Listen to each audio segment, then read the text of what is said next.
Question: what is reincarnation? Does it conform in any way to the teachings of Islam?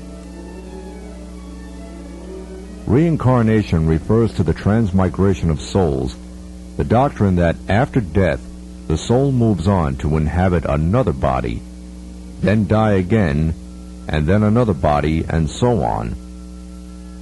Of course, it is not an Islamic doctrine. Belief in some form of this doctrine of endless cycles of birth, death, and rebirth can be found in almost all societies, primitive or sophisticated. Variations in it exist according to the local and regional differences in faith and popular culture.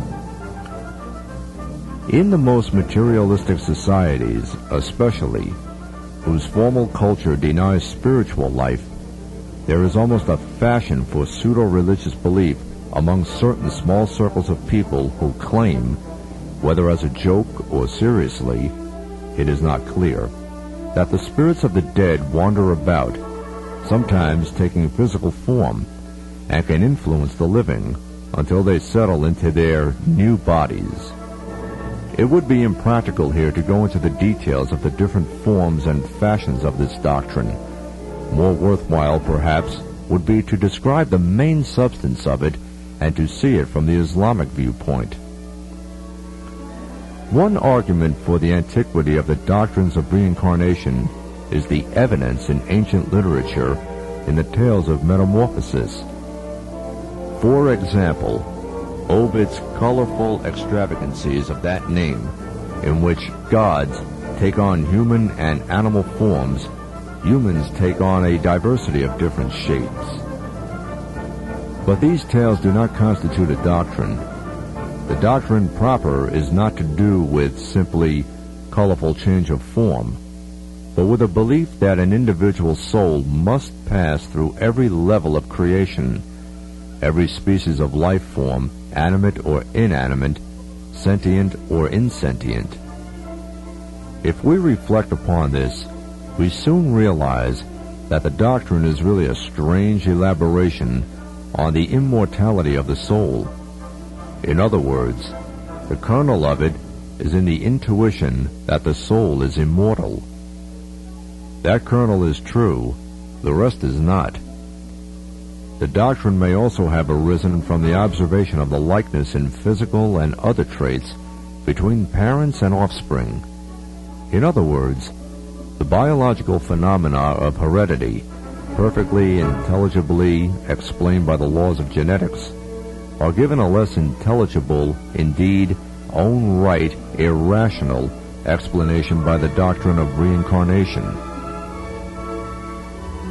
The doctrine is said to have emerged in the Nile Basin, spreading thence to other regions and peoples, to India, for example, and back west from thence to Greece. There, the eloquence of the philosophers rationalized it into a source of consolation and hope for people who, as do all people, longed for eternity. Among the major religions, the doctrine was initially infiltrated into Judaism by the Kabbalists and by the contrivance of Jewish thinkers into Christianity, and finally into the ideas of some Sufis, despite the hard labors of Muslim theologians to refute such a distortion.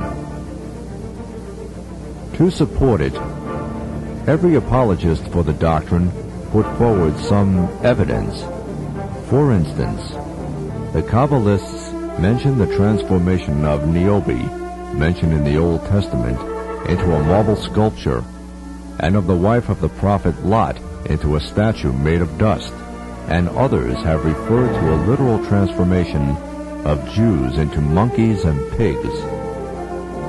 Another argument explains instinct and intelligence in animals, and the splendors of the plant kingdom, as once human intelligence and vitality which had entered into them. The idea debases humanity and shames its proponents. It is really difficult to accept that such an assertion, even if it made on the spur of the moment, could be made by people of any understanding. Certainly, It is beyond doubt that there is a program and a predetermined destiny for plants and inanimate creation. But it is rather far-fetched to trace the harmony and order we see in the plant or mineral kingdom to souls which formerly lived as or in human beings. Actually, plants and trees have a certain life, a plant life, a direction of growth towards light and moisture. But this does not mean that this is the activity of the soul of a human soul cast down, or a soul on its way up the levels of creation. Despite efforts to corroborate this, no one has ever received any message from a plant form confirming that it contains a soul that once belonged to a human being, nor have we heard any account from a human being that he or she was once the soul of a plant or animal. True, there have been claims, spread about by tabloids and other such media, of people recollecting past lives, even recounting incidents from their past lives.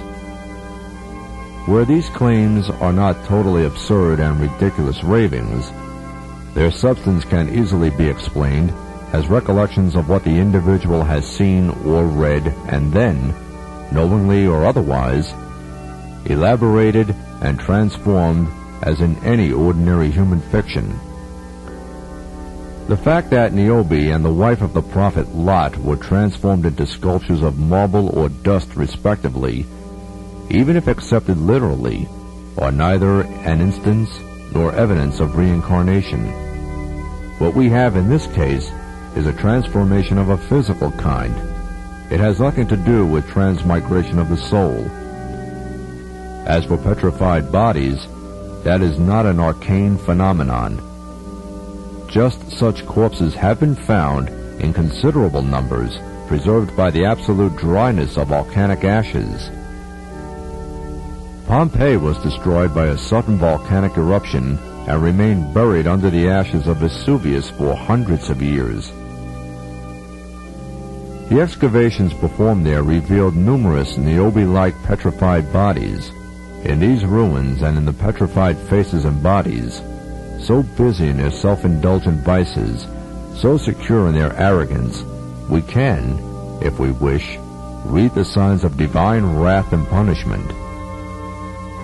Perhaps these figures had their way of life solidified in ash and so preserved, so that future generations might witness and take heed.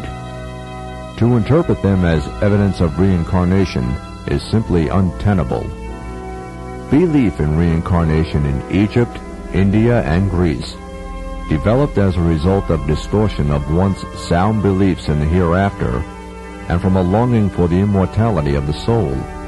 Neither in Aten's Egypt, nor in Pythagoras' Greece, did anyone know of the reincarnation which these distorted beliefs brought about. To Aten, when man's life ends in this world, a different one starts in heaven. As soon as one dies, one's soul sets off on its journey to reach the greatest court in heaven.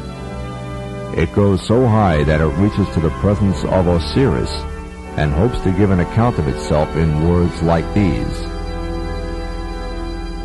I have come to your presence, as I was free from sins, and throughout my life I did do everything I could that would make me devout, men pleased.